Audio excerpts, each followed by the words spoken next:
You're going to have to learn how to manage your time. Time management is huge. Hey y'all, this is Tamika, the face behind Hey HR. If you guys want to know what life is like as an HR generalist, then you definitely want to keep watching. So many times people say that, hey, I wanted to get started in HR. I want to work in HR.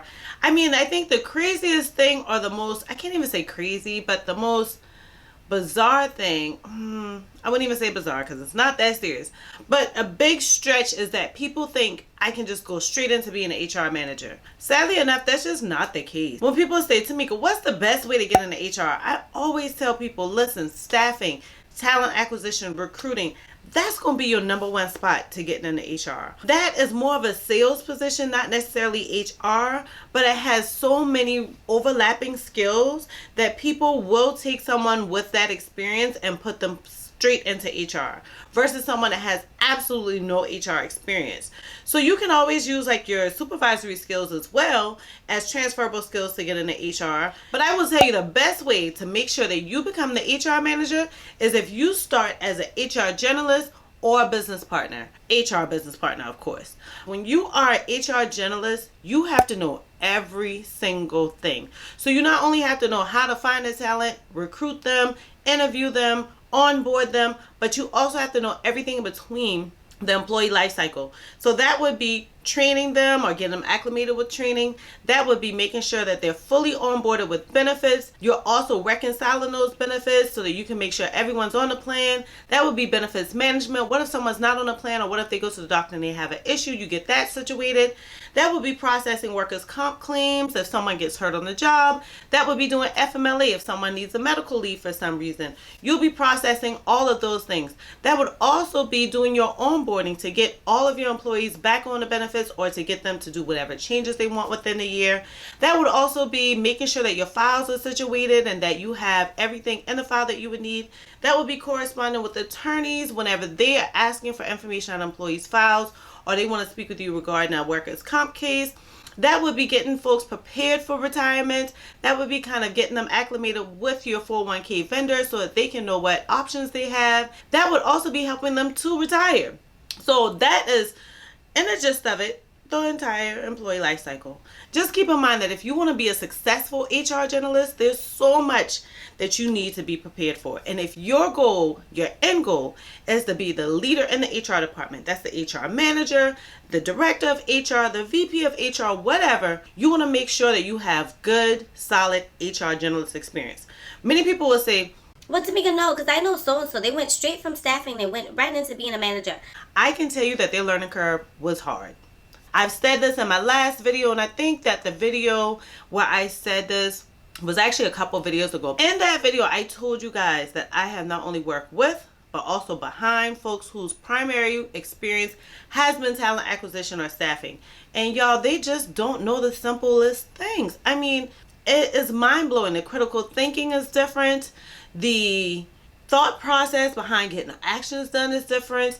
And it just doesn't end well. They end up finding out that they made a bad choice after it's too late. I even watched an HR director tell an employee who was completely qualified for FMLA that they were not. That's the simple stuff that's embedded in your brain when you do HR journalist work nonstop.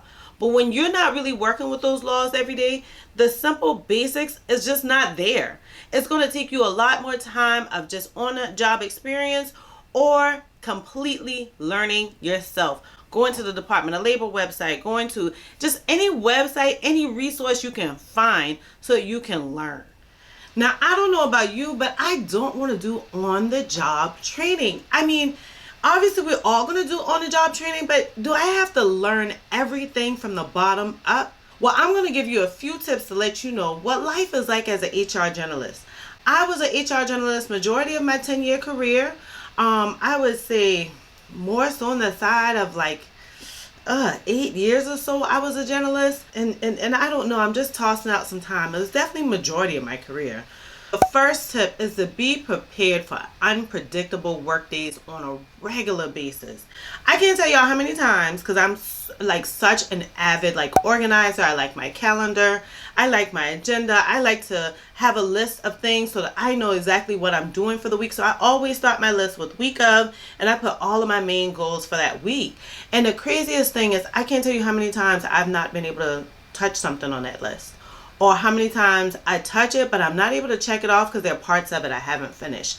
And that's because you're going to have unexpected attorney requests that are going to give you strict turnarounds. They're going to be like, we need an entire employee's file within 48 hours. If you don't have an admin assistant, or if you don't have someone that can help you, it's going to be a lot, especially depending on how long that person's been there. You're going to have to copy that entire file, redact the information that you need to redact, and probably copy it again. Then scan it all over to them. Most times they want it scanned. Sometimes they want it printed. Sometimes they want it mailed. Sometimes they want to make sure they have tracking on the mailing. It's a lot. You're going to have unexpected FMLA claims because sometimes someone just didn't realize that they had this medical emergency that caused them to have to be out immediately. You're going to have unexpected workers' comp claims. So in addition to staying in contact with the attorney, if that person gets an attorney, you're going to also have to manage that claim. You have to make sure that person went to the doctor. You're going to have to make sure that the doctor is giving you their notes. You're going to have to make sure that the manager knows whatever the doctor's note says as far as any limitations this person may have. You may have a policy that says this person has to stay in contact with their employer on a regular basis. You're going to have to do that too. Just be prepared for unexpected days, things that are just going to put a wrench in your week. And it's going to be mind-boggling how many big projects just pop up out of nowhere. You're going to have to totally always worry about being consistent because there are some things that just happens on a regular basis that you have to stay on top of.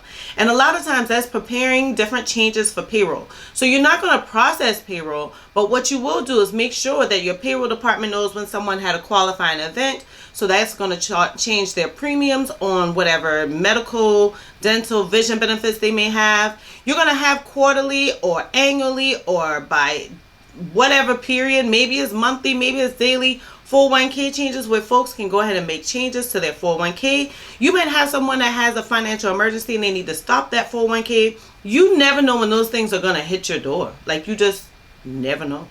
And God forbid that you go out of the norm and you have a very strict regulatory body who just pops in and say, I need to see HR files.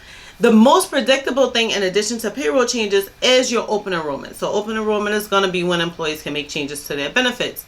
But those are consistent things that happen on a regular basis that as an HR generalist you have to stay on top of. So when you have all of these unexpectancies, you still have your things or your deadlines, I will say, that you need to meet. Like, you have to do it or it stops the process for not just you, but other employees, other departments, what have you. Or it can even get you at a point where if you get audited, you realize that you missed a step.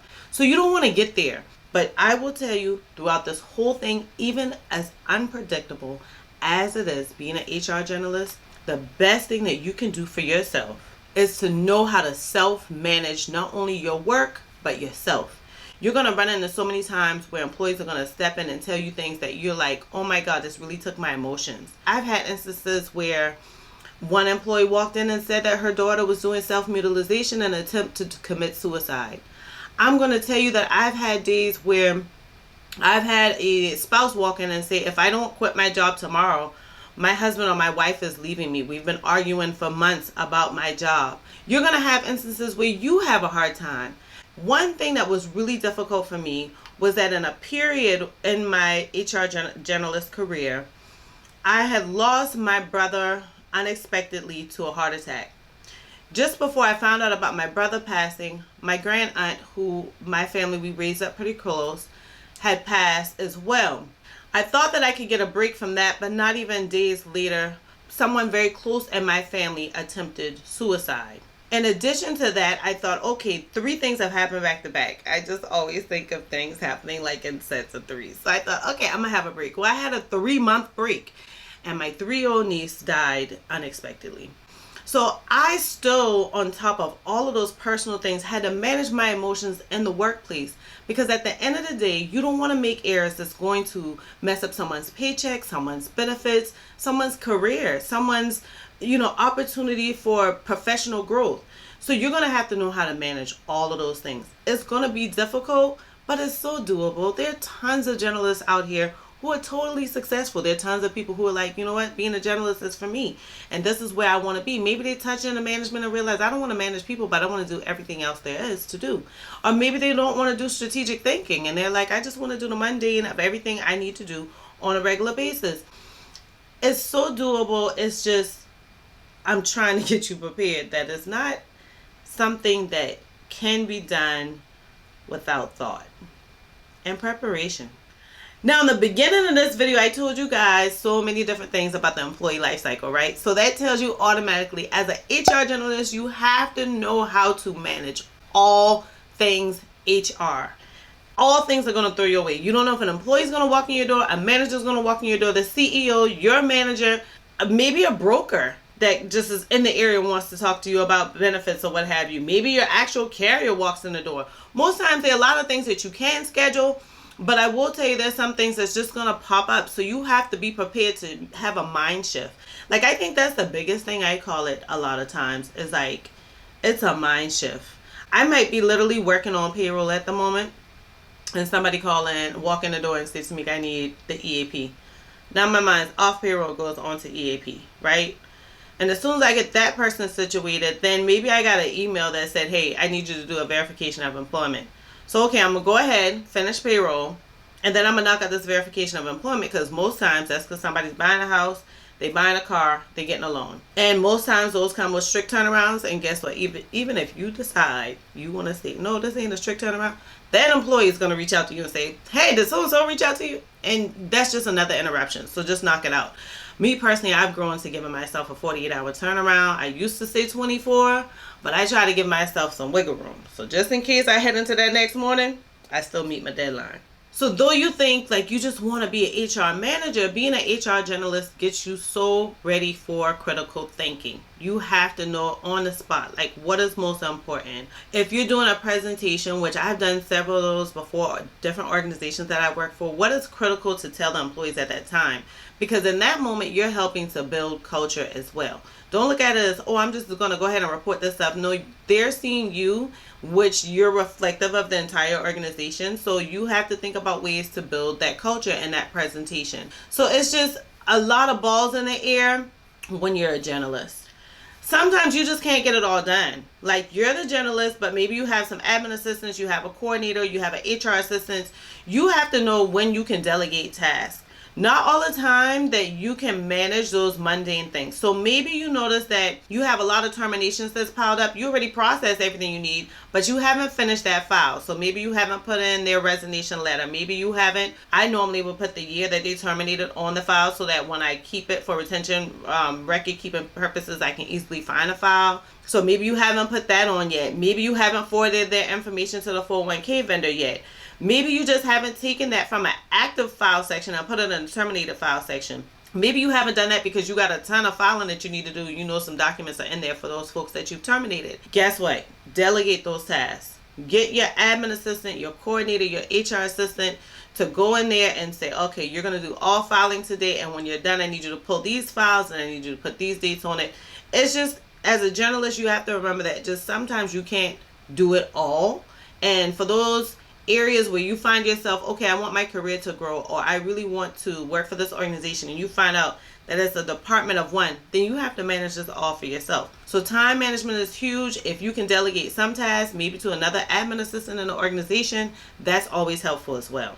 And let me just get you prepared that you are the first point of contact for all things HR. Even if you have a director, you have a manager, you have a leader, whatever, just remember that all times when you're an HR generalist, you are considered the first point of contact. That's on almost all job descriptions. That's expected. Employees are going to come to you first. So that's going to tell you right there that you have to know all things HR, because you just don't know what might come in your door and what you might have to tackle or where you might have to navigate an employee, because maybe they came to you thinking it's an HR thing, and maybe they said, hey, Tamika, I changed my last name. You're going to change everything, but there are quite a few things you might need to send to IT, you might need to send to payroll, you might need to send to your vendors. So just be prepared, because you have to know like all things HR. You're the first point of contact for the department. You have to be ready as an HR generalist to always adapt to change. You just never know. Maybe you might need to change your software. Maybe you've been using Excel sheets for everything, using QuickBooks for your payroll. Maybe you've been using part of a system to manage employee data, and now you realize we need this all-in-one robust system. So you're probably going to be the point of contact for implementing that software, making sure that you know how to use it yourself, making sure that the managers know how to use it, making sure that payroll is involved where they need to be involved. You're probably going to have a learning management system, so you need the training department involved. Most of these systems now, like Paycom, Paylocity, Bamboo HR, Paychecks, so many of these systems now are totally robust where you can do a one-stop shop. So when I first started working in HR, you would have to log into like 5 systems and be in there all day. So maybe I would go into the benefits software for one thing, then I would go into payroll for another thing. I would go and email different things so that someone can handle some things like 401k or what have you. Now the system does it for you. Once that employee applies to the system or online in their eyesight, they're automatically uploaded into your system. Once you decide you want to make them an employee, they transfer over to the employee side from out of your applicant tracking part, which is a whole nother component of your system. And then you have to manage their data so that they can run into payroll appropriately.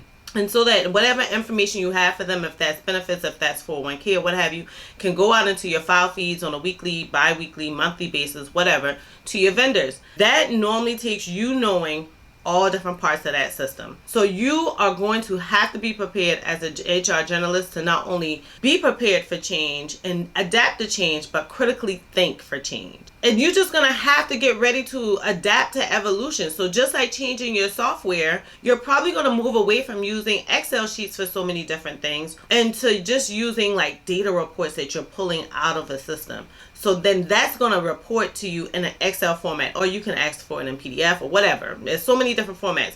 Most times we pull them in Excel so that we can manipulate the formulas in the system.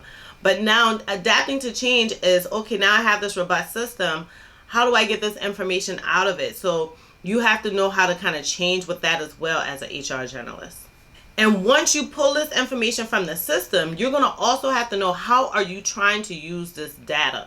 Maybe you just want all employees' birthdays so that you can do like a whole culture thing. Maybe you want to make sure that you put in questions all about them that are personal questions so that you guys can do some games later on to, again, build culture. Maybe you decided, okay, I need this information for my census reports to get prepared for open enrollment because all of my vendors are asking for census reports. Or maybe you need this information because you want to do an audit of maybe your 401k or your I-9s or what have you to make sure that you have the paper documents that matches your system and that nothing is looking different or off or there's gaps of information. So you just have to know in this adaptation to evolution and changing, how are you going to use this newfound data that you probably didn't have before? Now, you're going to always have a lot of law and compliance changes. So you're going to have to be ready to adapt to that evolution as well. Because just like we had all of these different extensions to FMLA for COVID, we just had a whole lot of changes, or at least in South Carolina, we had a whole lot of changes to the APA, which is a Pregnancy Discrimination Act, or PDA, Pregnancy Discrimination Act. And then I remember when Obamacare implemented, and that made so many different changes to benefits all over. Like laws and compliances are going to constantly change. And as an HR generalist, you have to stay on top of that information. If you are certified or not, it is your responsibility. You sign up for that job. It's in your job description. It's in the expectation of your position. So you want to make sure that you're on webinars, that you're going to attorneys' offices whenever they're doing free presentations for HR professionals. You're going to your local SHRM meetings, maybe even your national SHRM meetings. Maybe you're reading things from HR.com or what have you. There's just so many different resources out there that you want to constantly feed you information. If that's a regular email on a regular basis, make sure that you put in time so that you can stay on top of that, because you have to adapt to the evolution of change with laws and compliances as well. Now, the biggest thing with being an HR generalist is you have to be open-minded. You can't be someone who is like, well, it should be black or white at all times. No. There are going to be times that you'll have employees that come with you with things that you just weren't expecting them to feel like they should confide in you with, or even things that you're the only person they can confide in because they need a change as a result of that. You just never know what type of life they've lived, or what type of experience they've had, or what type of variation they may have in their personal morals, values, or what have you, where you have to be open-minded. Same thing for your managers. Not only do they come kind of with the same things as employees, but there's different levels of knowledge that they already have. Some of them just aren't where you want them to be. A lot of times you're going to spend a lot of time just educating them. Sometimes you're going to wonder, like, how'd you become a manager? Even if it's not that, maybe they're a great manager, they just suck at the employee part of like HR. So maybe they're not really good at doing their performance evals all the time. Maybe they're horrible at difficult conversations.